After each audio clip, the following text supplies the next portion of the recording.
sampai kapanpun Bang Budio, kalau untuk kesalahan Bapak Insinyur Joko Widodo, ya, terus kemudian Mas Gibran, nggak akan ketemu Mas. Mereka orang nggak seperti itu. Mereka bukan koruptor, nggak bakal ketemu. Ijazah palsu pun nggak bakal. Kenapa? Orang asli kok. Kita akan segera juga melaporkan oknum-oknum polisi ini apabila tidak profesional. Propam, makanya kami surat. Makanya kami menyurat kepada Bid Propam Polri ya. Mabes Polri ya. Mabes Polri. Div Propam. Supaya apa? Supaya coba tolong ditegur dulu ini penyidik-penyidik ini kok stagnan gitu. Apalagi itu hal yang tidak benar. Dia hanya bertahan temporer. Kepalsuan itu hanya bisa bertahan temporer, Bang Budius. Karena kenapa? Kebenaran itu ngikutin. Nah, biasanya ya kan, apalagi ini kan Pak Dir ini kan pernah dari alumni Kapol 92. Rata-rata sekarang memang 92 senior ini itu lebih cepat penanganan perkara gitu. Karena Makanya mereka ditempatkan gitu. Senior ini kan. Karena Kapoldanya aja 94.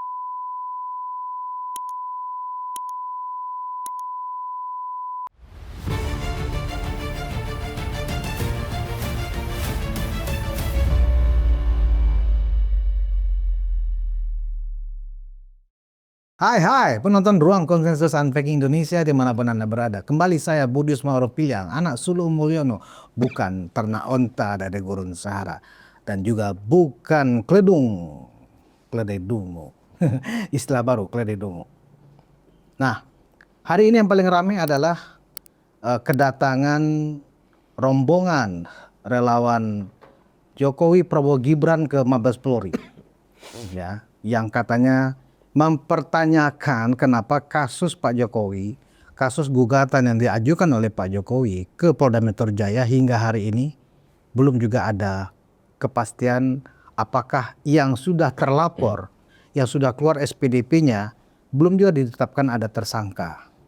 Dan ini sangat mengganggu tentunya karena orang-orang yang terlapor ini nggak henti-hentinya juga menebarkan DFK tentang gugatan yang disampaikan oleh Pak Jokowi. Nah, saya langsung saja sudah kedatangan narasumber saya, bintangnya yang tadi pagi ini ya, yang melaporkan ke Mabes Polri.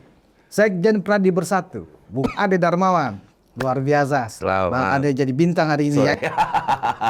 Dan juga saya sudah menghadirkan Wakil Ketua Umum Pradi Bersatu, Bung Lecimana. Siap. Terima kasih, Bang. Jadi kita ngobrol aja ya. Siap. Oh iya. Ini karena masalah hukum seharusnya Siap. orang hukum dua-duanya. Siap.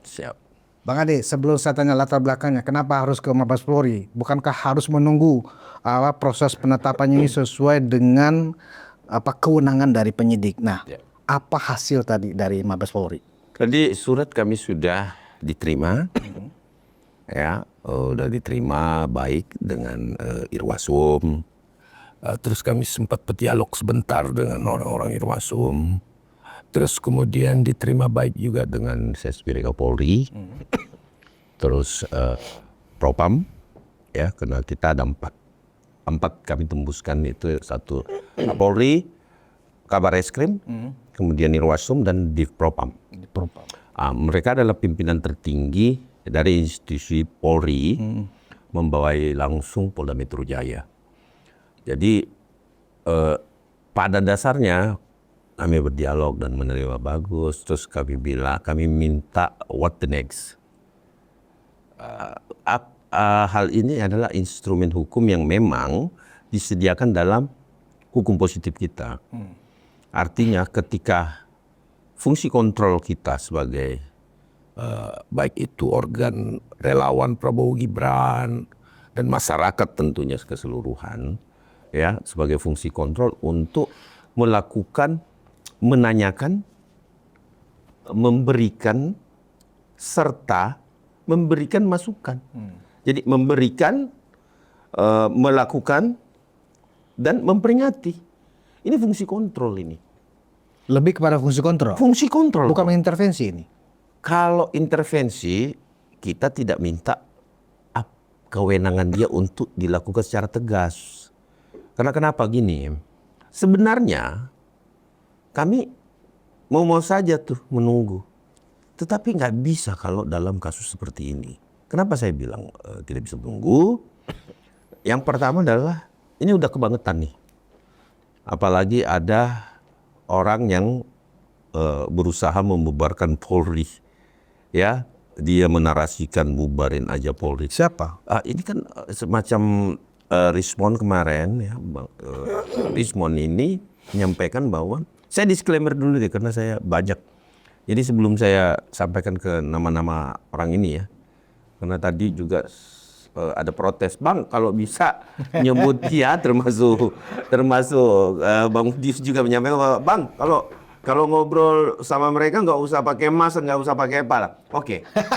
Atau Sebut aja Royce Rio, ya, gitu. betul. Tifa, Oke. Rismon, ya kan? Oke, karena mereka ngajarin kita tidak beradab. Iya. Jadi kita juga Ngapain juga kita harus hormati orang nggak beradab. Iya. Gitu. Terus kemudian ini desakan pada teman-teman yang ada di netizen yang selalu memprotes saya, keras tetapi lunak dalam penyebutan. Ya. Oke. Jadi Rismon menyampaikan untuk membubarkan Polri itu kesedihan yang pertama. Yang kedua, pernah nggak sih kita bayangkan satu hari tanpa polisi, bagaimana carut marutnya kehidupan, apalagi lantas, satu hari aja. Kita bisa bayangkan nggak kekacauan yang terjadi itu. Nah itu yang pertama. Terus mau membubarkan dengan saya, emang siapa lu? Emang siapa sih lu? Gitu. Tahu nggak kasus saudara ini? Gak ada apa-apanya ini. Ini kasus ini ya Bang Budius saya sampaikan bahwa kasus ini nih kasus yang gak ada apa-apanya, nggak ada suku hitam kasus ini. Yang perlu Kasus gugatan kasus palsu ini. mau dia menggugat, mau kita melaporkan ini kasus yang sangat gampang sebenarnya. Lantas kenapa kok jadi kayaknya susah Nah sekali? justru inilah yang membuat kami coba menyampaikan kepada Mabes Polri untuk menggunakan lebih tegas kewenangannya. Jadi jangan disalahartikan, mendesak. Ya, emang kerjaan masyarakat itu mendesak, mengingatkan. Karena dari ribuan kasus yang ditangani Mabes maupun Polda Metro, ini kan ada yang urgensi. Nah, jangan tunggu juga kemudian Mabes menunggu juga dan Polda Metro ada ekses yang terjadi karena hati-hati loh. Ini para relawan udah membisik-bisikkan saya, Bang, kalau bisa kami turun aja deh. Kami udah diajarin kok di demo melalui gladiatornya mereka menggeruduk KPK, mendesak memeriksa. Sampai kapanpun Bang Budio, kalau untuk kesalahan Bapak Insinyur Joko Widodo, ya, terus kemudian Mas Gibran, nggak akan ketemu, Mas. Mereka orang nggak seperti itu. Mereka bukan koruptor. Nggak bakal ketemu. Ijazah palsu pun nggak bakal. Kenapa? Orang asli kok. Ditambah lagi ya Mas Gibran. Ya mereka nggak tahu Mas Gibran seperti apa. Jadi intinya gini. Bahwa seringkali wah Mas Gibran pelangap-pelangap. Kalian nggak tahu. Kalian tahu apa sih? Kau tahu apa sih? Ketemu aja enggak kau sama Mas Gibran? Kenal aja enggak kau sama Mas Gibran? Termasuk saya juga nggak kenal Mas. Jadi artinya, kalau kita nggak mengenal orang, ngapain? Ya kan? Seperti Bapak Insinyur Joko Widodo, ya kan? Yang setiap harinya, ingat. Dapat jawaban apa tadi dari Mabes Polri? Apakah dengan didatangin seperti tadi itu dari rombongan relawan Jokowi, Prabowo Gibran ya? Apakah kemudian misalnya dari Irwasum Polri misalnya, oke, akan segera kami koordinasikan atau akan segera kami umumkan atau bagaimana jawabannya? Pada dasarnya dia note. Dia menote. Saya minta supaya surat ini didisposisi ke Polda Metro Jaya. Oh oke. Sehingga dia bilang, ya pasti kami note Pak. Dan itu akan dilakukan sebagai pengawasan internal Polri. Irwasum itu bisa menanyakan loh terkait penyidikan yang dimulai dari penyelidikan di Polda Metro. Kenapa? Itu kewenangan dari Irwasum. Irwasum bisa menanyakan, Anda sampai sekarang sudah menghabiskan anggaran berapa dalam kasus ini? Mulai dari pemeriksaan ke Solo, mulai pemeriksaan dan lain-lain, berapa orang yang... Itu hati-hati di situ penyidik di sini. Bahwa kita awali dari pemeriksaan internal terkait inspektorat. Artinya, kenapa? Karena ini ASN ya. Nah, menggunakan kewenangannya secara tegas itu inti daripada agar didisposisi surat kami kepada Polda Metro. Dan kami ingatkan, jangan salahkan kami. Kalau ini tidak ditindaklanjuti secepatnya. Wah, Bahwa kemudian ada akses itu kita nggak bisa campuri lagi. Kenapa? Karena ini pasti akan terjadi ekses. Dan ini nggak main-main loh. Mereka, mohon maaf ya, pendukung militan Bapak Insinyur Joko Widodo ini sudah mulai geram banget. Nah, saya takut ini sudah menjadi suasana kebatinan mereka udah mulai nggak tenang. Saya takut ada kenekatan-kenekatan yang terjadi dari pendukung Bapak Insinyur Joko Widodo kepada mereka, Kepada- teroris. Oh, teroris. Iya, Oh, jadi udah geram ya? geram banget. Jadi apalagi ditambah ada yang ke makam ibunya Bapak. Ini kan apa ya? Ini kan menimbulkan, aku sampai merinding itu. Kok berani sekali ya. Orang ini kayak etikanya tidak ada. Nah, ada yang menarik Bang Budius. Saya takut begitu ditetapkan jadi tersangka, ada yang pura-pura gila. Oh, misalnya gitu ya? Karena gini, hukum hanya untuk orang yang sadar hukum. Buat orang yang waras. Orang yang waras. Jadi kalau misalkan untuk melepaskan dirinya dari jeratan hukum, pura-pura gila bisa. Jadi Bang Andi menduga bisa aja salah Bisa, seorang kenapa? teroris belaga gila. Iya. Kan ada psikiater yang bisa menguji apakah dia benar-benar gila atau Iya. sandiwara. Betul. Tetapi kalau psikiater ini memang melihat ada indikasi ke sana, Bebaslah kawan ini. kawan ini tidak bisa dilakukan penahanan. Ya kan? Oke. Nah, cuman jangan pura-pura gila. Itu aja. Atau gila beneran. Kenapa? Apa hubungannya? Bang Budis kita normal nih. Apa hubungannya makam orang tua Bapak Insinyur Joko Widodo dengan kasus ini? Kita nalar dulu. Ini secara orang normal hidup nih. Ya. Iya, iya. Saya tidak senang dengan Bang Budius. Oke, kita terima. Ya tak? Saya nggak senang karena kebijakan Bang Budius. Saya juga nggak milih Bang Budius sebenarnya. Saya sebenarnya nggak dirugikan apa-apa. Tinggal tunggu kontestasi, ya pendukung yang saya dukung menang gitu. Baru saya bisa menuntut itu. Tapi kalau nggak milih kok menuntut gitu loh. Tapi secara analogi berpikirnya, kalau saya nggak senang dengan kebijakan Bapak, kok ngapain ke makam gitu? Ini kan nggak masuk akal. Ya. Nah, saya menyebutnya sekali lagi, ini adalah delusi Roy Suryo terhadap keluarga besar Bapak Insinyur Joko Widodo. Delusion. Ada yang bilang Delusinasi. ada yang bilang memang dia sudah terjangkit NPD ya kan? Iya, ini delusi. Kenapa? Pemerintah tidak dipedulikan. Ya. Otoritas apalagi. Bahkan dia lahir di otoritas itu sendiri dan nah sekarang sederhananya ya, saya sampaikan tadi juga kepada Pak Irwas. Sederhana Bang, kasus ini kalau memang kita mau kerja serius, otoritas sudah diperiksa, KPU sudah diperiksa, mau periksa apa lagi? Jadi dari pihak Mabes tidak tahu juga kenapa ini jadi lama. Pihak Mabes mengatakan kami konsentrasi dengan segala kehati-hatian dan tentu cermat dalam menangani kasus ini. Ya, cermat dalam artian tidak ada tersisa satu celah pun. Ya, cermat dalam artian seperti itu. Bahwa kemudian jangan sampai ada celah di situ. Itu bagus, saya bilang. Itu toh nggak ada celahnya memang. Di mana mau celahnya? Orang novumnya salah. Gini loh, kita bicara novum jangan malu-maluin. Gitu loh. Kayak kita nggak pernah ngadapin novum gitu. Jangan novum-novuman. Ijazah yang didapatkan di KPI ini saya geli saya. Itu kan bukan novum. Bukan novum, ijazah yang didapatkan. Novum itu kan Yang- bukti baru. Iya, yang tidak novum adalah bukti yang belum pernah disajikan. Betul. Itu novum. Setelah sebuah kasus itu sudah ada Inkrah. Itu baru novum. Novum. Iya. Nah sekarang ini lebih pintar Bang Budius nih daripada pengacaranya mereka. Nah maksud saya, kok bisa-bisanya dipublikasi bahwa itu adalah novum? Tanda kutip. Lucu. Ya. Terus kemudian tidak mau menerima, ya, apa yang sudah diputuskan oleh otoritas. Geli nggak? Geli, Mas. Makanya saya bilang jangan pura-pura gila. Jangan sampai pura-pura gila. Nah, itu jawaban yang disampaikan ke kami dan kami merasa bahwa oke, silakan. Tetapi kami juga sebagai pelapor memiliki hak untuk menjadi fungsi kontrol terhadap laporan kami. Karena tadi ada beberapa pelapor juga ikut kan. Nah, jadi pelapor menanyakan dong, sampai di mana sih?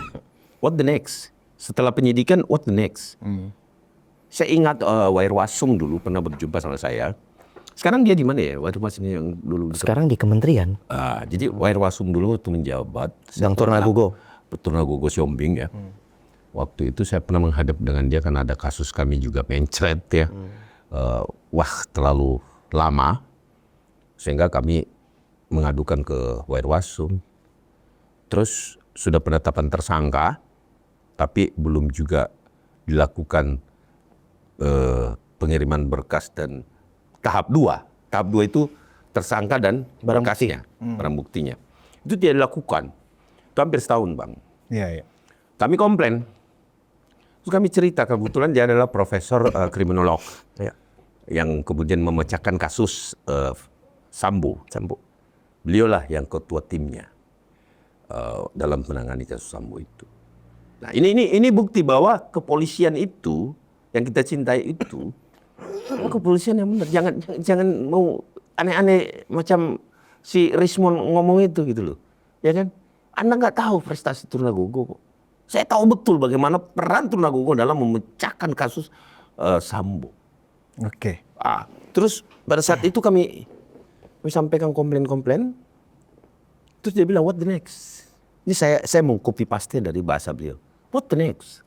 Saya sampaikan juga tadi kepada Waslu. What the next? Mau sampai di sini aja? Tetapin dong tersangka.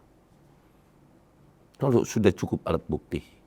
Tahapannya, jadi yang kita jangan salah, kita tidak melaporkan. Tetapi kami menuntut proses tahapan itu dilalui. Jangan kosong di tengah gitu loh. Lidik, sidik, BAP tersangka, selesai. Limpah berkas. Selesai. Tugas polisi selesai. Jangan pegang bola panasnya di situ. Limpahkan. Nah, kalau memang mau menetapkan status tersangka kemudian tahun depan juga nggak apa-apa deh. Yang penting tersangka dulu deh. Oke. Nggak apa-apa, itu aja. Baik.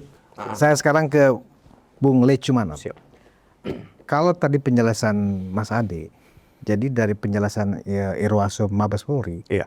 pertama ada unsur kehati-hatian. Iya. Jangan sampai ada celah. Nah, kalau kita lihat, jangankan di Polda, di Polsek atau di Polres saja, kasus itu kan bertumpuk. Lama kan? Nah, ini kan juga lama nih. Kalau alasannya kehati-hatian, jangan ada celah, itu memang biasa seperti itu dalam proses pemeriksaan sebuah kasus, Bang Lecumanon. Nah, kalau saya cermati ya Bang ya terkait dengan pemeriksaan dari awal ya Bang ya. Ini kan salah satu laporan terhadap Roy Suryo ini kan saya yang layangkan di Polres Jakarta Selatan. Oh, oke. Yang kemudian ditarik oleh Polda Metro Jaya dan dalam proses pemeriksaan sebenarnya sudah dilaksanakan waktu itu di Polres Metro Jakarta Selatan. Sudah dilaksanakan. Nah, di dalam proses penyelidikan itu telah dilaksanakan pemanggilan saksi, pemberian keterangan saksi, kemudian pemanggilan ahli, itu sudah dilaksanakan. Secara hukum Bang, ya KUHP itu mengatur pasal 184 terkait dengan alat bukti. Alat bukti itu kan mencakup keterangan saksi, keterangan ahli, bukti surat, petunjuk, dan terakhir nanti keterangan terdakwa apabila memang tersangka disidangkan. Seperti itu. Jadi menurut saya terkait dengan alat bukti yang disajikan itu sudah sangat lengkap Bang.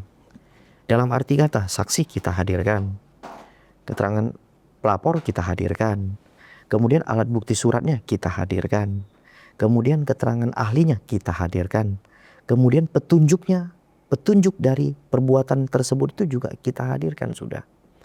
Sehingga sebenarnya Bang, ya kan ada juga kok Bang, ya kan terhadap penanganan perkara itu ada yang cepat, ada yang lambat.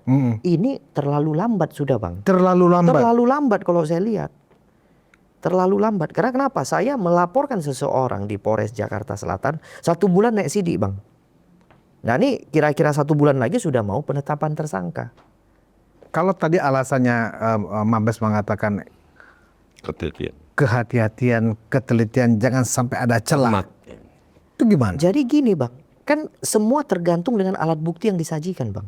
Kalau alat bukti yang disajikan sudah lengkap, apa yang mau dihati-hati lagi, Bang? Berarti itu tadi sekedar retorika aja. Menurut saya itu lip service saja. Lip Bang, service saja. gitu loh. Artinya sekarang kecuali kami tidak menyajikan, Bang. Oh. Ya. Kecuali kami selaku pelapor tidak menyajikan apa-apa. Atau hanya menyajikan bukti awal saja yang kemudian terpaksa memaksa polisi untuk mencari lagi alat bukti tambahan. Ini, Bang, kami sebelum melapor tuh udah kita gelar duluan. Ya kan, barang ini masuk nggak kira-kira unsurnya? Kita ini kan advokat, Bang. Ya kan, kita ini penegak hukum loh, Bang. Artinya sebelum kita sajikan itu kita kumpulkan, kita saring dulu kira-kira mana yang masuk unsurnya. Kita juga punya ahli kan, Bang, kan. Kita hadirkan juga untuk waktu sebelum kami melapor itu biasa kami rampungkan dulu. Penyusunan alat bukti, keterangan yang akan siapa yang akan bersaksi, itu semua kami sajikan. Sudah kami susun lah, Bang. Jadi ketika kami datang bawa untuk disajikan dalam konsulnya penyidik, ya penyidik piket dalam ranah ketika mau membuka laporan, itu sudah disampaikan duluan, Bang. Iya, saya kan bukan orang hukum ya. Iya. Secara konstruksi hukumnya sebenarnya gini, orang awam mungkin membacanya begini. Mereka kan menuduh bahwa Pak Jokowi itu ijazahnya palsu. Iya. Oke. Itu. Mereka pernah mengajukan gugatan ke Barreskrim, sudah ditolak. Udah ditolak. Kemudian di 2 pengadilan di Solo. Tolak juga. Tolak juga. Artinya apa? Ijazah Pak Jokowi asli. Iya. Kan gitu. Iya. Nah, artinya kalau Pak Jokowi melakukan gugatan ke Polda Metro Jaya sekitar 3 bulan lalu ya, kalau nggak salah ya. 6 bulan yang lalu ya. Nah, kalau misalnya Pak Jokowi sudah mengajukan gugatan karena merasa dicemarkan nama baiknya lewat tuduhan pelaporan ya ke PMJ, artinya apa? Layak untuk diduga bahwa memang telah terjadi pencemaran nama baik, ujaran kebencian. Apalagi alasannya PMJ ini untuk memperlama penetapan status tersangka pastinya kepada 12 orang terlapor. Iya, jadi gini, Bang. Ada dugaan ya, Bang ya. Ada dugaan mereka memainkan lah. Artinya kan sekarang gini, Bang. Terhadap terlapor tuh mudah sekali menentukan mens rea dan aktus reusnya. Ya kan? Terhadap mens rea, akibat dari kita melaporkan ini, Bang. Dia masih mengulangi kok perbuatannya, Bang. Iya. Artinya niatnya sudah ada, Bang. Udah nggak perlu lagi dibuktikan. Itu yang pertama, ya kan? Yang kedua, dia tampil terus, ya, untuk membuktikan aktus reusnya gampang. Dia tampil terus, ya kan? Kemudian dia terus mengucapkan itu palsu, kemudian menghasut orang juga untuk percaya bahwa Pak Jokowi menggunakan palsu. Delusinya gitu. Jadi jelas. Ini setelah kita lapor loh, Bang. Setelah naik ke tahap penyidikan. Nah, artinya kok polisi melakukan pembiaran? Oh. Patut diduga kan, Bang? Pembiaran itu ada pelanggaran hukum nggak? Kalau ya jelas, Bang. Kita akan segera juga melaporkan oknum-oknum polisi ini apabila tidak profesional. Makanya kami surat. Makanya kami menyurat kepada Bitpropam Polri ya. Mabes Polri ya. Mabes Polri. Supaya apa? Supaya coba tolong ditegur dulu ini penyidik-penyidik ini kok stagnan gitu. Kalau gitu dari awal nggak usah dinaikkan ke penyidikan, Pak. Iya. Ya Kalau kan? memang belum lengkap. Kalau kan? memang belum lengkap gitu loh. Ya kan, artinya apa, Bang? Dinaikkan ke tahap penyidikan minimal sudah ada peristiwanya. Minimal ada peristiwanya loh. Sekarang, Bang, kesimpulan kita kalau ada peristiwanya mana orangnya? Iya kan? Iya. Kalau ada peristiwanya, terus orangnya sudah kesana kemari, tiap hari masuk di TV menyampaikan. Kan gampang, Bang, menentukan orangnya, Bang. Iya. Ya kan, kenapa tidak ditentukan gitu loh? Ada apa nih dengan Polri gitu? Artinya ya janganlah, kita kan udah melaporkan, bukti kita udah cukup. Ya, artinya kemudian dia terus mengulangi perbuatannya. Ini, Bang, jelas-jelas loh, Bang. Kalau dia seseorang yang sudah dilaporkan kemudian dia mengulangi terus perbuatannya, potensinya harusnya ditahan ini, Bang. Harus ditahan, Bang. Kita minta juga untuk dilakukan penahanan. Benar. Karena terus mengulangi perbuatannya. Artinya dia udah naik sidik. Polisi udah bilang ada peristiwanya, makanya dinaikkan ke tahap penyidikan. Dan kita sudah BA sita semua loh, kan deh. Kita sudah BA sita semua. Berita acara penyitaan sudah semua. Kita sudah teken semua. BA sumpah semua kita udah teken. Udah selengkap-lengkapnya itu Bang. Udah sangat lengkap. Udah sangat lengkap. Bang Adi Saya Darmawan. sederhanakan. Ya. Seringkali digiring ya ke dalam 30-11 ya. Ini kembali lagi kita ke belakang. 30-11 itu kan nggak bisa dilakukan penahanan. 32A merubah satu objek itu yang harus kita sampaikan bahwa itu juga memenuhi unsur itu yang dilaporkan Bapak Joko Widodo. Biasanya kan yang ditahan kan kalau ancaman hukumannya lebih dari 5 tahun. Iya, 32A ini. Lebih dari 5 tahun ancaman hukumannya. 12 tahun. Kalau nggak salah. Oh iya, harus ditahan kalau begitu. Kalau teroris ini memang pasal itu yang dikenakan, harusnya memang langsung penahanan. Terus kita punya laporan teman-teman relawan 160 28 ayat 2 6 tahun gitu loh. Jadi gini, delik murni dengan delik formil dengan delik material berbeda. Kalau delik material itu laporan Bapak Insinyur Joko Widodo. Delik formil itu laporan para relawan. Delik formil ini sebenarnya tidak perlu lagi. Apa dampaknya? Tidak perlu. Dampaknya adalah ketika penghasutan itu sendiri, ujaran itu sendiri sudah dikumandangkan, itulah pemenuhan unsurnya.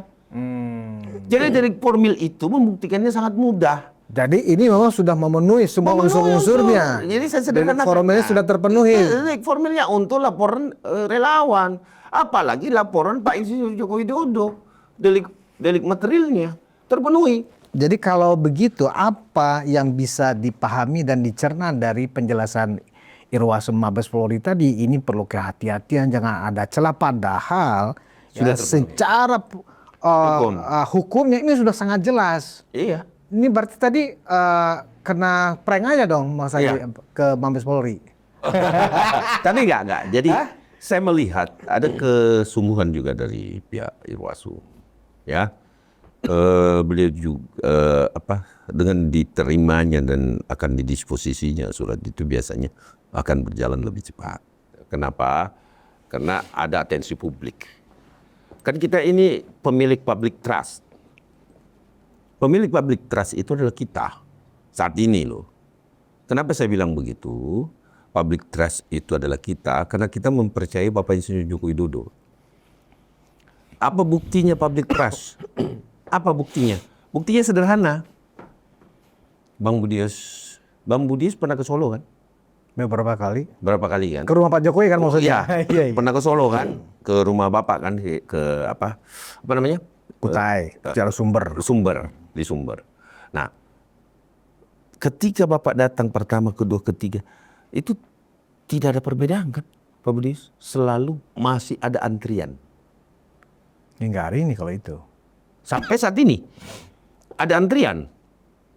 Nah, pertanyaan saya, itu apakah itu dinamakan public trust? Ya dong. Fakta. Itu namanya public trust. Hubungannya apa dengan tekanan yang diberikan? Karena kita wajib, karena ini ada tekanan publik yang mempercayai Bapak Insinyur Joko Widodo bahwa dia berijazah asli. Lah kok dibiarin orang-orang ini lepas? Gitu loh. Gerayangan kemana-mana tuh. Sampai ke kuburan tuh. Lama-lama kita lama-lama bawa kembang aja kan, rame-rame juga begitu. Pembiaran. Jadi terjadi kalau Pak Leci mengatakan bahwa itu adalah pembiaran, masuk ke dalam pembiaran, tetapi tentu kita masih memberikan kesempatan kok pada Mabes. Karena kalau saya tidak memberikan kesempatan oleh Mabes Polri, hari ini saya nggak menyurat, Bang. Tapi Melaporkan ke Divpropam Mabes Polri. kalau ini belum ya? Belum. Baru CC doang. Baru keberatan hukum. Keberatan hukum. Belum pelaporan Propam dan pelaporan kepada Wasidik. apakah ini ada pembiaran penyidikan yang lalai atau apakah ini ada etis? Gampang sebenarnya melaporkan dia melanggar etis. Penyidik ini maksudnya. Penyidik, Apa itu? pembiaran yang dilakukan terhadap pengulangan tindak pidana dibiarkan etis.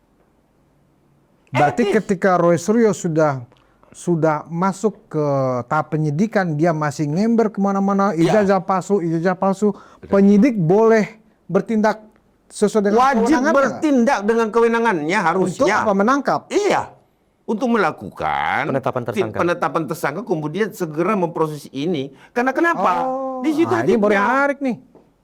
poinnya adalah, ending poinnya adalah bukan pembiaran, tetapi etisnya di situ. Pelanggaran etisnya penyidik. Bahwa ketika dia membiarkan Roy Suryo tidak terproses secara bagus, ya sesuai dengan koridor hukum yang ada, maka terjadi etis di situ. Kepolisian ikut andil dalam apa yang dilakukan oleh Roy Suryo CS. Kenapa? Karena etikanya sudah nggak ada kan? Ya kan? Bahkan udah kemana-mana. Intinya mengulangi setiap perbuatan tindak pidana yang sama. Kalau memang ada unsurnya, ya kan sesuai dengan bahasanya humas, ditemukan tindak pidana. Berarti ada unsur tindak pidana yang mereka lakukan. Terus terjadi pembelaan etis nggak? Berarti kenapa nggak langsung dilaporkan aja ke di propam sekalian? Jadi itulah maksudnya nggak bertele-tele gitu loh. Kami masih menyayangi Polri karena pasti terjadi mutasi besar-besaran itu kalau etis. Biasanya langsung mereka digeser untuk jadi penyidik. Nggak bisa diberikan sanksi atau apa itu? Iya, sanksinya itu. Penyidik yang sengaja melalaikan ya Ya memang sanksinya begitu. kewenangannya tidak dilakukan secara maksimal. Iya, digeser. Digeser. Hanya Diganti dengan digeser. penyidik yang baru ya. Nggak ada sanksi yang lebih berat misalnya. Ya sanksi etis. Misalnya penundaan Teguran, kenaikan pangkat. kenaikan pangkat, pemecatan, itu macam-macam tergantung sanksi. Apa dampaknya? Apakah perlu ekses yang terjadi saat ini? Jadi teman-teman relawan ini menganggap problemnya ada di penyidiknya. Iya dong. Pembiaran. Kalau misalnya ada yang mengatakan ini karena belum ada perintah dari yang atasnya atau dari dalang. Oh, nggak ada itu. Nggak ada itu ya. Ingat. Lebih kepada penyidik ini. Ini ingat ya. Penyidikan tidak boleh Penyidikan tidak diintervensi. boleh diintervensi. Nggak boleh. Siapapun tidak Siapa boleh. boleh? Tidak boleh. Even itu Kapolri sekalipun. Nggak boleh, nggak boleh. Tetapi fungsi pengawasan sampai di mana Anda pimpinan boleh bertanya. Iya. Oh itu ada. Boleh bertanya, bukan intervensi. Kan beda. Tolong dong cepat-cepat dilakukan penetapan tersangka, intervensi itu. Oh. Sampai di mana prosesnya? Ini. Ini udah diperiksa belum? Ini udah diperiksa belum? Ini udah diperiksa belum? Itu bukan intervensi. Itu pengawasan. Itu pengawasan. Bahwa tidak boleh kita melewati satu SOP yang sudah menjadi ranah penyidikan. Tetapi kadang penyidik lalai di situ. Nah di situ kalau misalkan ada yang tertinggal yang tidak dilakukan terhadap kewajiban seorang penyidik, maka pimpinan wajib untuk memberikan sanksi kepada dia. Iya, benar-benar. Nah itu yang terjadi. Mas Lecu, Iya. ini menarik nih. Memang kita melihat ya, kalau kita bicara anggaplah 3 bulan ya, Iya. proses penyidikan mereka kasus ini sampai ke penyidikan pun anggaplah sudah 3 bulan gitu ya. Dan selama 3 bulan itu memang ke-12 orang ini ya, khususnya teroris ya, Diva, Roy dan Rismond ini melakukan hal yang sama berulang-ulang loh. Betul. Di media, di podcast bahwa ijazah palsu. Tetapi penyidik yang memproses ini membiarkan. Itu termasuk kelalaian etis. Pelanggaran hukum Kenapa kok bagi si penyidik. Irwasum selama ini diam ketika penyidik membiarkan orang itu melakukan kesalahan yang sama, padahal dia sedang diperiksa untuk kesalahan yang dia lakukan. Nah, artinya gini, belum ada pengaduan secara resmi dari kita. Apakah harus Iya, menunggu harus pengaduan harus dulu? melalui pengaduan. Jadi segala sesuatunya harus melalui pengaduan. Ya kan? Kami yang misalnya keberatan itu boleh mengajukan suatu pengaduan ke Propam Polri, ya kan, supaya mereka menurunkan tim. Nanti timnya itu namanya akreditor. Akreditor itu akan mulai memeriksa terhadap pelanggaran yang kita adukan. Jadi memang selama ini memang kita belum mengadukan secara resmi. Belum, Satu. Mas. Yang kedua, kami ini kan ya artinya di ranah Polda Metro Jaya ini bukan orang baru gitu. Artinya sudah orang lama yang punya, ya artinya sering tukar pikiran atau apa dengan pejabat-pejabat yang ada di Polda Metro Jaya, sehingga kami tidak langsung melakukan tindakan yang represif, memaksa, ya kan? Artinya kita gunakan dulu tindakan-tindakan yang lebih friendly kan gitu kan. Nah tapi kalau sampai kesabaran ini habis, otomatis kami akan mengadukan secara normatif, secara formalnya kepada pihak Propam Mabes Polri. Ya kan, ini kan saya belum buat pengaduan. Nah saya nantinya saya akan memberikan waktu dulu kan, artinya memberikan waktu, ya kan. Sampai berapa lama? Ini kan sudah lama ini. Kenapa masih dikasih waktu kalau penyidiknya memang lalai seperti ini? Oke, sebenarnya proses penyidikan, penyidikan, penetapan tersangka, saya maksimal tuh 8 bulan. Maksimal itu. Udah harus di 8 bulan itu sudah penetapan tersangka dan penahanan. Oke, itu harus. Nah ini memang perjalanannya kan dari bulan 4 ya kita lapor, sampai sekarang bulan 10 ini kurang lebih 6 bulan. Nah tapi paling tidak dia sudah harus melakukan gelar Penetapan perkara. harusnya penetapan tersangka. Harusnya gelar perkara tersangka udah. Tersangka udah. Nah paling Jadi tidak. kemudian dalam tersangka Iya. ini spare waktunya. Iya. Ini saya tambahkan ya. Ya. Bahwa spare waktunya penetapan tersangka itu panjang, Bang. Panjang itu. Kenapa panjang? Karena terus digali. Ini yang menentukan nanti dia dilakukan penahanan atau tidak. Takut ada celah, kan begini. Jadi kan sebenarnya kalau penyidik itu nggak mau juga pusing, ini sudah lengkap, bukti-bukti sudah lengkap semuanya. Kalau memang dia mau enteng, kan dia tinggal serahkan kejaksaan, selesai. Itu kan diolah oleh kejaksaan, menyusun dakwaan, kemudian masuk ke pengadilan, kan begitu. Nah ini kan ada kata-kata, saya tertarik dengan penjelasan Irwasum tadi, jangan sampai ada celah, ya kan. Nah sementara dari sisi dari pelapor sendiri, seperti Mas Lecu ini sudah komplit semuanya, seluruh instrumen yang dibutuhkan itu sudah komplit. Nah sekarang begini, kita terbiasa mendengar no viral no justice, ya kan? Apakah strategi yang dilakukan oleh teman-teman relawan untuk menghadap ke Mabes Polri ini adalah bagian dari itu, no viral no justice, sehingga kan mungkin rame nih, dan terbukti memang hari ini rame, pemberitaan tentang ini rame sekali kan gitu. Tiba-tiba sekarang anggaplah hari Kamis, besok hari Jumat kalau nggak salah, Jumat Keramat. Public pressure. Nah, public pressure. Nah, anggaplah ternyata Senin atau Selasa dipanggil langsung ditahan. Oh, berarti ya kan tekanan publik bisa mempengaruhi sebuah keputusan hukum. Betul. Itu berlaku dan boleh. Betul. Kata pihak pengacaranya Resor itu nggak boleh. Kenapa? Orang sedang berperkara, kepolisian itu penyidik tidak boleh dilakukan tekanan-tekanan publik seperti ini. Kenapa? Karena kalau setiap orang bermasalah, apalagi itu tokoh punya masa, ya udah setiap orang berperkara yang dianggap bermasalah di polisi, mereka turunkannya masa ke kepolisian, kan nggak sehat. Berarti tidak ada hukum rimba, begitu katanya. Oh enggak. Jadi gini, public pressure itu public pressure yang sadar akan hukum. Public pressure yang dimaksudkan kita adalah sesuai dengan koridor hukum. Instrumennya ada, instrumen surat menyurat, kemudian tentu dengan pengawasan. Kalau tidak ada public pressure, nggak ada Komisi 3 sebagai fungsi kontrol. Fungsi kontrol Komisi 3 di sini adalah mitra kerja Kepolisian Republik Indonesia. Sebagai apa? Sebagai kontrol dari masyarakat kepada wakilnya. Nah ini sekarang tuannya turun sendiri. Tuannya loh ya. Kan wakilnya ada di Komisi 3 nih. Itu wakil kita. Nah sekarang tuannya turun sendiri. Karena Komisi 3-nya diam. Saya nggak bilang begitu, tapi artinya itu faktanya. Iya kan? Bahwa kami juga belum menyampaikan aspirasi kami kepada Komisi 3 saat ini. Ya, tunggu gerakan kami, kan dia ngajarin. Dia ke Komisi 3 kan, sebagai mitra polisi toh. Berusaha menarik-narik partai politik tertentu untuk bisa didukung, padahal sebenarnya zong. Kenapa saya bilang zong?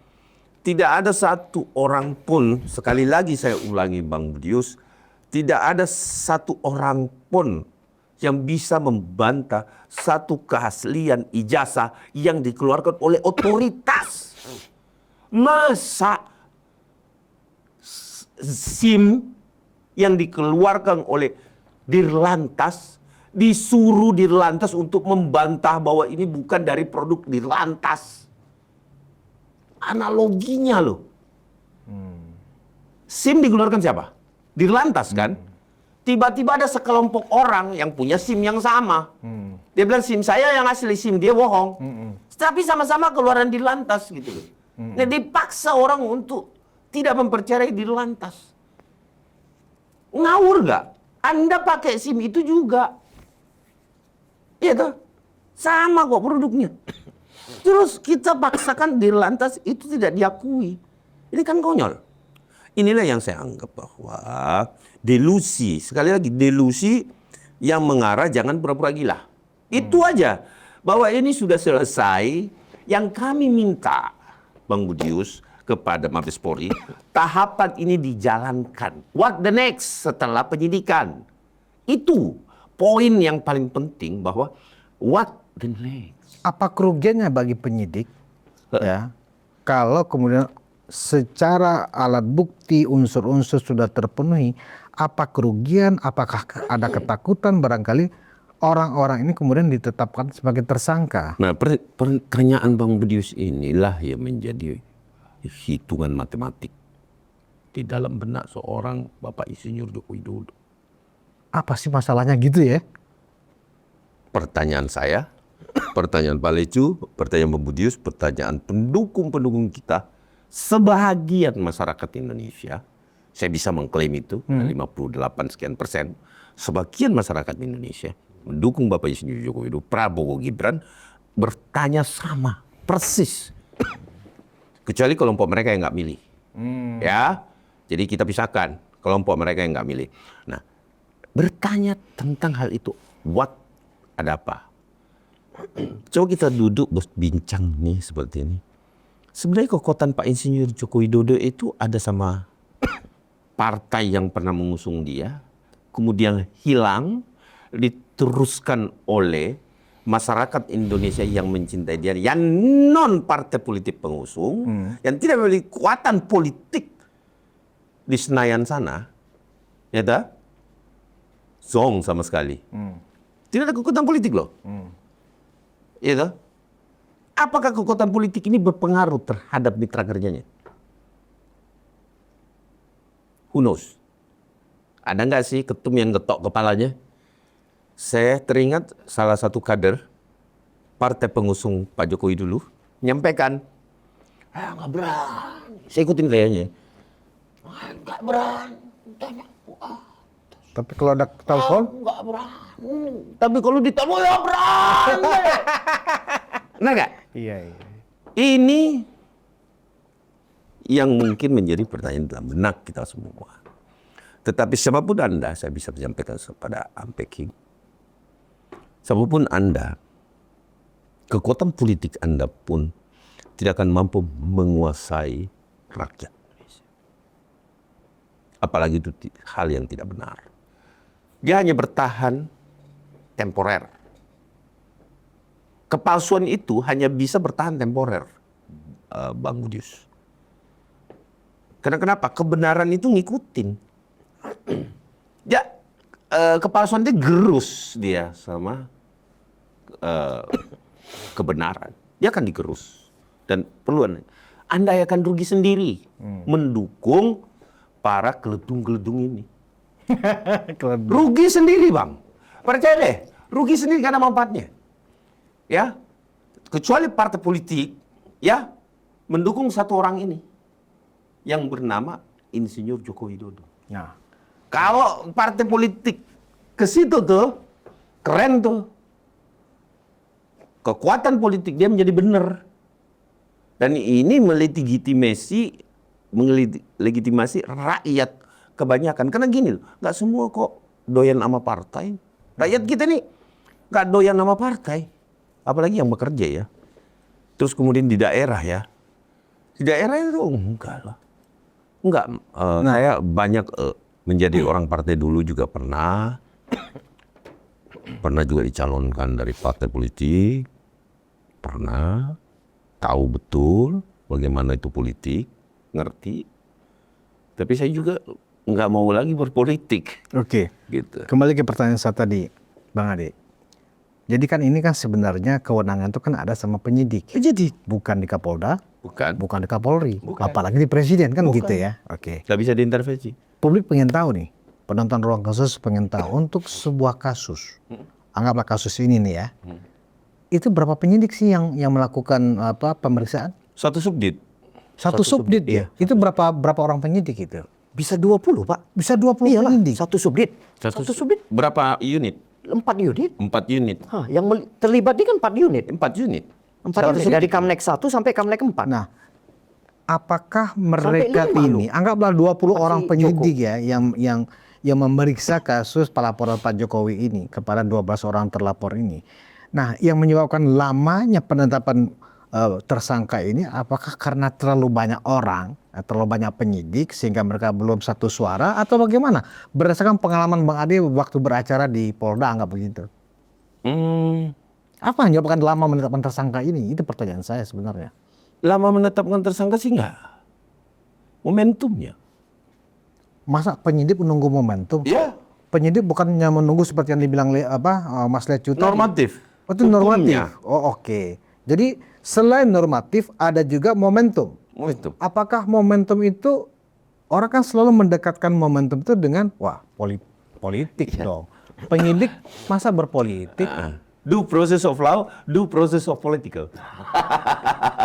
Jadi bisa kita mengatakan menduga penyidik yang memeriksa pelaporan Pak Jokowi kepada 12 orang ini ya juga masuk angin dong. Dalam arti masuk angin itu mereka terafiliasi politik dong. Jadi gini. Bahaya itu. Jadi gini, Bang. Ya. Saya biar normatif Anda bicara, saya berbicara politik. Betul, tidak bisa diintervensi kan. Betul. Pada saat Bang Budius, taruhlah kita di penyidik, kita nih, ya ini suasana di dalamnya. Saya ini udah selesai nih, kelar nih Iya, pemeriksaan. Saya bawa ke pimpinan dong, ke Lecu. Nih, Pak, ini sudah selesai, kelar. Udah taruh aja dulu. Saya butuh tanda tangannya pimpinan. Iya. Untuk tahapan berikutnya. Bahkan harus disetujui loh oleh pimpinan kalau pengen gelar perkara lo. Iya. Oh. Dia harus ACC. Oh, direktur ACC bilang. Melalui asesmen. Asesmennya kan harus ada. Asesmennya harus ada. Oh, itu yang terjadi. Loh. Itu yang terjadi. Kalau udah clear di bawah, terus asesmen nggak turun, Nggak bisa. nota untuk melakukan gelar perkara penetapan tersangka tidak turun. Nota dinas Mau lanjut. ngapain? Mau ngapain? Nggak bisa. Mau ngapain coba? Jadi di level penyidik udah selesai. Udah selesai. Ketika mau bikin gelar perkara untuk penetapan tersangka, perlu Tidak di asesmen ACC. kan? Iya. Tidak di asesmen dari atasan dong. Iya, disposisi dong. Artinya atasan dari para penyidik ini. Iya, betul. Sebagai Kalau atasan penyidik tidak tanda tangan, walaupun mereka ini sudah selesai, iya. Nah, barang ini nggak akan naik. Dia kan nggak turun suratnya berarti. Ini yang dugaan kita ya, dugaan saya dari pihak sana ya selaku terlapor. Ini kan mantan menteri. Ya paling nggak dia punya jaringan yang mengintervensi direktur itu sehingga direktur itu tidak memberikan asesmen. Itu berarti memang dugaan kebocoran itu ada di penyidik Ada yang di memeriksa penyidik, ini. betul. Bukan penyidiknya, pimpinannya. Iya. Pimpinan penyidik. Pimpinan penyidik. Kalau penyidik nggak mungkin Penyidik lah ya. nggak mungkin. Penyidik nggak mungkin. Pimpinan Sudah penyidik. menyelesaikan. Iya. Bang Ade udah punya nama dong pimpinan penyidiknya siapa? Ya dirnya kan jelas, Dirnya. dirnya, kasubditnya, kan gitu. Biasanya Iya, biasanya mereka biasa yang menerima telepon. Bisa jadi telepon kita siapa. berasumsi ya. Ini asumsi. Dirnya ini mungkin terafiliasi dengan kawan-kawan ini Tapi barangkali. baru diganti. Baru-baru Oh, udah diganti? Udah diganti. Baru diganti. gitu. Sekarang dir yang baru. Saya minta Pak Dir Krimum saat ini Yang baru. ya segera Objektif. ya, objektif tanda tanganin tuh. Ketika Dirkrim Umum ini menandatangani gelar perkara, gelar perkara ya dilakukan TSK lah kawan-kawan ini. gelar dulu. Gelar dulu. Setelah Setelah disetujui peserta setuju gelar. seluruh peserta gelar. Oke. TSK. Penetapan tersangka keluar. Silahkan cuap-cuap. Oh, itu harus humas yang menyampaikan. Harus Ya? humas yang menyampaikan, nggak boleh. Dilarang penyidik untuk menyampaikan secara publik apapun hasil penyidikan, rahasia penyidikan. Kapolri. Terus kemudian apalagi atasan penyidik. Kecuali Kapolri, Kapolda, Wakapolda, Dirmum, atau bagian dari humas. Jadi jantungnya ini ternyata Dirmum ini. Betul, Dirmum.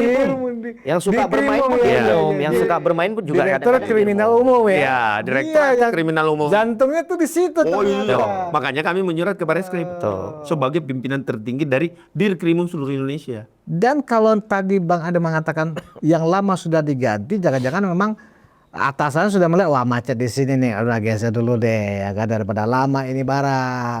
Rotasi, justru dia naik menjadi Dirkrimum, naik menjadi Dirkrimum. Dirkrimum Mabespori. Mabes Polri. Iya. Apa? Dirtipidum. Dirtipidum. Jadi kalau di Mabespori itu namanya Dirtipidum. Direktorat Tindak Pidana Pidana Umum. Umum. Kalau di Polda? Di Polda itu Dirkrimum. Direktorat Kriminal Umum gitu. Dipimpin, dia memimpin Dirtipidum tuh. Sekarang naik bintang 1 dia. Ini sepengalaman kita ya, Bang Kanda. Artinya saya melihat belum ada masalah di direktorat. Karena kenapa? Direktur itu menaikkan status penyidikan. Artinya dari penyelidikan sudah dinaikkan ke penyidikan. Belum masuk. Cuman dari penyidikan belum ada penetapan tersangka. Nah, biasanya ya kan, apalagi ini kan Pak Dir ini kan pernah dari alumni Kapol 92. Rata-rata sekarang memang 92 senior ini itu lebih cepat penanganan perkara gitu. Karena makanya mereka ditempatkan gitu. Senior ini kan. Karena Kapoldanya aja 94. Ini lebih senior, lebih pengalaman lagi gitu. Sebenarnya sih sudah tersangka sebenarnya ya. Kalau kita lihat alat bukti sudah tersangka Bang Mutifus. Saya cuma tertawa kenapa? Ini kenapa sih? Ada apa sih sebenarnya ini? Ini lucu-lucuan aja sih kalau aku bilang ya. Kemudian kami datang, kami meminta mendesak itu untuk segera melakukan. Ini yang mereka takutkan sebenarnya. Oke. Dia kan bisa menghold tuh. Nih ada order hold ya. Kita buka aja. Iya. Kita membuka-buka yang packingnya. Kami juga sering nanganin perkara ya. Udahlah. Tolong dong di hold dulu. Di hold dia tuh. Nah, kalau itu bisa. Tahan tuh. Tapi tidak menghilangkan Oleh diri ini. Iya. siapapun. Siapapun bisa. Siapapun bisa.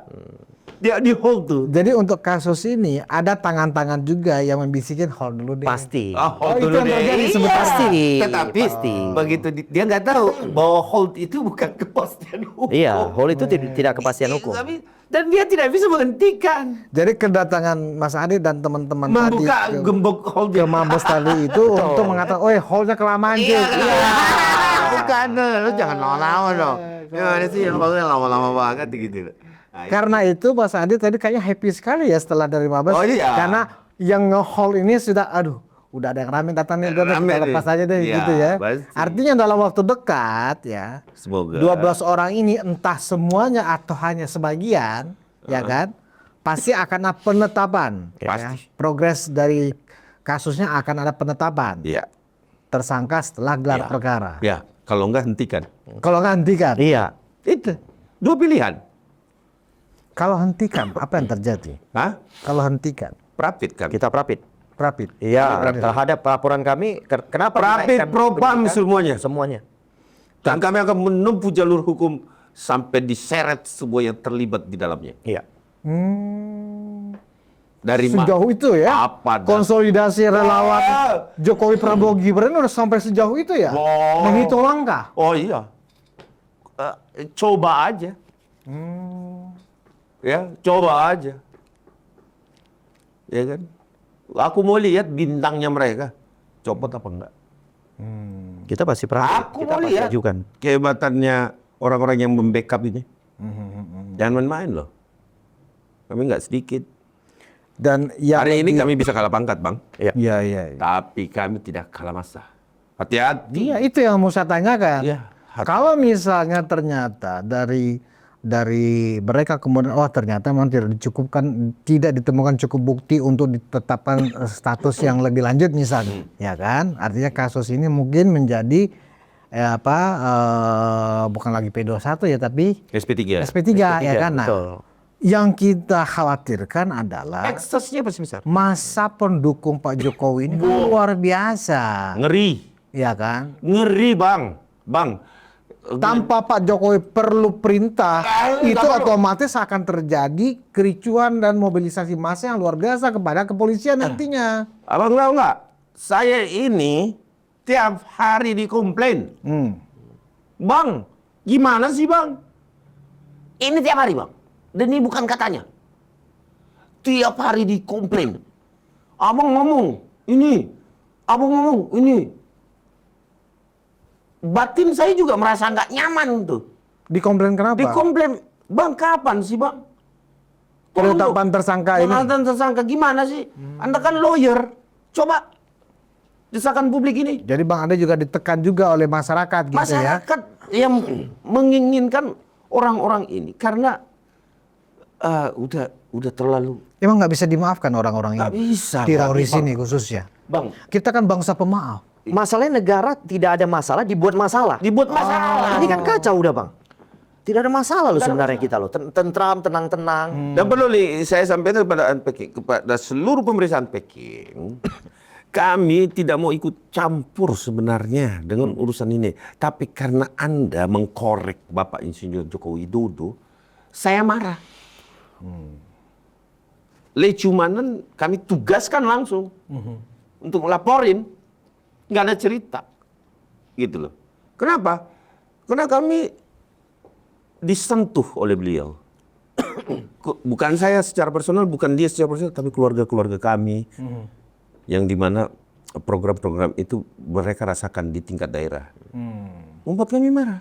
Nah, mereka sekarang marahnya sama kita karena dia anggap bahwa kita ini adalah seorang advokat, ya, kemudian memimpin satu badan hukum yang besar, karena kami ada di 34 provinsi, peradilan bersatu, ya, mengojlok-ojlok kita terus. Gimana sih? Ah, itu point entry yang saya rasakan sampai hari ini. Dan ini hati-hati Bang Budius,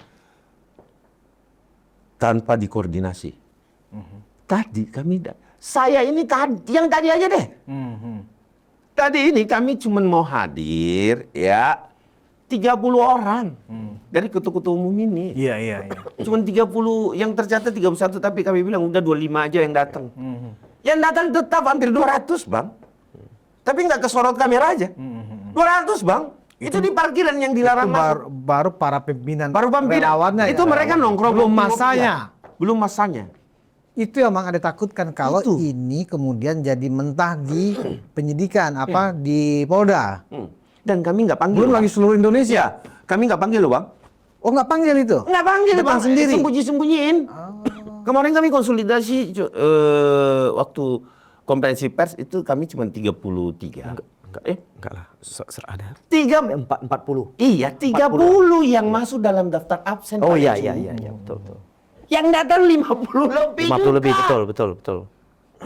Gitu loh. Tapi kalau misalnya mereka ditetapkan tersangka dalam waktu dekat ini, anggaplah bulan ini, termasuk juga Abraham Samad kan gitu. Abraham Samad kan sudah ngancam, Ya. saya akan melawan kan begitu ya. Jika memang saya diperlakukan tidak adil, ya kan saya akan melawan sampai titik darah terakhir. Nah, itu gimana? Ya, kalau dia tersangka, ada yang pengen botakin diri, cukur rambut, ada yang potong kambing, ada yang tumpengan. Wah banyak nih. Saya akan menghadiri acara ini capek nih. Kalau dia tersangka nih Bang. Ini sudah banyak kegiatan-kegiatan yang akan mereka lakukan untuk teroris. Jadi memang antusias masyarakat kita. Tapi mereka juga punya masa loh. Mereka juga punya masa. 1628. Ya kalau misalnya akhirnya sama-sama menggunakan massa sebagai basis untuk menegakkan hukum, artinya nanti besar kemungkinan akan terjadi konflik horizontal. Masa yang mana? Ya, mereka kan akan ditetapkan tersangka, anggap begitu ya proses selanjutannya ya kan. Mereka kan juga merasa punya Masanya masa. siapa, Bang? Masanya Roy Suryo, masanya Risma, Nggak ada masa. masanya ada. Tifa. Masanya Roy nggak ada? Oh nggak ada ya? Nggak ada. Apa masanya Roy? Nggak ada. Ya anggaplah selama ini kan Partai mereka, politiknya gitu. Iya partai politik. Oh, Terus berarti dia bohong dong. Enggak. Masih di partai politik. Roy Suryo, Tifa, Abraham Samad, kemudian juga Rizal Fadila, Egy Sujana kan berulang kali mengatakan bahwa rakyat Indonesia menunggu ditegakkannya keadilan supaya Jokowi diadili dan seterusnya seperti itu. Bang Roy Suryo tidak ada masa. Rismon juga tidak. Tapi kalau bahasa Pak Jokowi sangat jelas ya. Tifa juga enggak. Gitu. Rizal Fadila karena pernah jadi anggota DPRD. Iya. Itulah yang dipakai, yang mohon maaf ya. Yang datang yang agak-agak tua-tua dari sudah berumur ya. Bukan Gen Z dan milenial ya. Ya. Karena Rizal Fadila. Bahwa mereka mengaku punya ribuan massa? Rizal Fadila ada. Enggak. Teroris ini. Masanya dari mana? Menjadi pertanyaan. Cerdas nih pertanyaannya Bang Budius nih. Anda cerdas sekali Bang. Bisa. Aku senang. Abang nanya, masanya dari mana? Iya. Question mark dong. Berarti ada yang memobilisasi massa untuk mereka. Nah, pertanyaannya ini nih. Siapakah dia? Question marknya gede, double. Siapakah dia? Rismon ke FPI.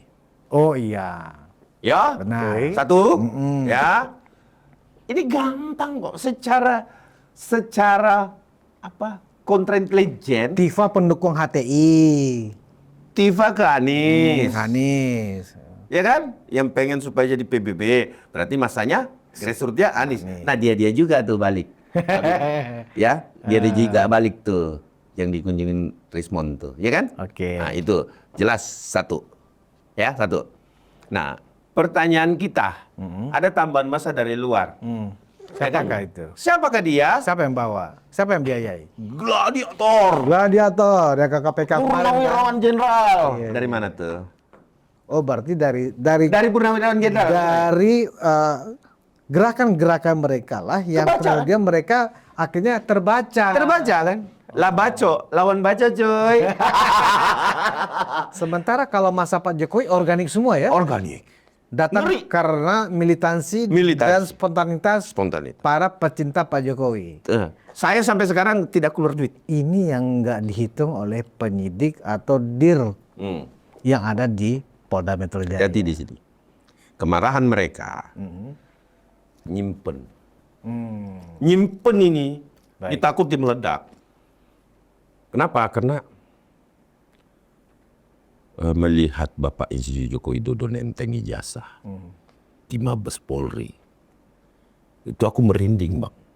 Sampai ada yang nangis. Mantan Presiden ke-7 Republik ini nenteng-nenteng ijazah Bang.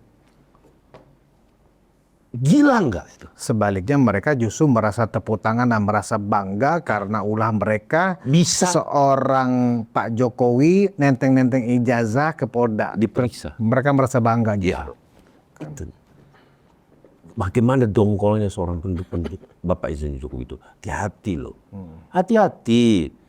Ya, sampai kapanpun saya anggap bahwa isu ijazah ini adalah tidak akan pernah kalian bisa menyatakan ini palsu karena dia temporer. Karena memang asli. Yang kuliah beliau. Ya kan? Bahkan Pak Insinyur Joko Widodo setelah dia diwisuda dia terima produk ini pun dia nggak tahu cetaknya di mana kok. Baik. Jadi Luar biasa. hati-hati. Menjadi terang benderang nih Iya. sekarang. Kenapa kemudian lama ini kan sudah terjawab nih sekarang. Kenapa lama ditetapkannya ini menjadi tersangka dan segera kemudian diproses ke pengadilan. Dari cerita Mas Ade ini ya kan publik juga menjadi tercerahkan setidaknya. Nah sebagai penutup silakan Bung Lecu memberikan closing statement. Udah 1 jam kita Saya Jelas-jelas saya meminta kepada Polda Metro Jaya, khususnya Kapolda dan Wakapolda, untuk memberikan sedikit saja atensi, sedikit saja perhatian kepada direktur yang baru ini, Dirkrimum yang baru, agar perkara yang kami laporkan, termasuk yang Pak Jokowi laporkan dan para relawan yang lain yang laporkan, yang ditangani di unit Kamnek, tolonglah segera asesmen dan lakukan gelar perkara penetapan tersangka. Berikan kami kepastian hukum gitu loh, jangan digantung-gantung gitu. Ini saya jadi nggak ngerti, ini aliansinya kemana-mana ini jadinya. Jadi saya minta, tolong Pak Kapolda, Pak Wakapolda, segera minta direktur yang baru untuk asesmen gelar perkara terhadap perkara yang kami laporkan. Sangat jelas. Untuk menentukan siapa pelakunya terhadap peristiwa yang kami laporkan. Itu yang saya minta. Jadi saya minta apabila juga setelah kami berkunjung ke Mabespori ini ya kemudian komplain ya, kami anggap ini komplain lah kepada para petinggi Polri, apabila juga tidak diindahkan atau tidak dihiraukan, maka kami akan lakukan upaya hukum. Baik. Dengan mengadukan para oknum penyidik ini kepada Kadif Propam Mabes Polri. Sangat jelas, sangat jelas. Terima kasih Wakil Ketua Umum Pradi Bersatu, Bung Lecumanan, Sekjen Pradi Bersatu, Mas Adi Darmawan. Terima kasih Bang. Semoga apa yang menjadi gebrakan hari ini ya, apalagi yang barusan disampaikan oleh Bung Lecumanan itu sangat tegas ya kan. Penonton Ruang Konsensus, sekarang kita setidaknya sudah menjadi lebih paham kenapa sangat lama ternyata memang ada something ya di penyidik dan direktur penyidiknya. Ini harus segera dituntaskan. Kalau enggak, potensi konflik horizontal ya lebih berbahaya dari apapun yang Anda bayangkan selama ini. Terima kasih atas perhatian Anda. Wassalamualaikum warahmatullahi wabarakatuh.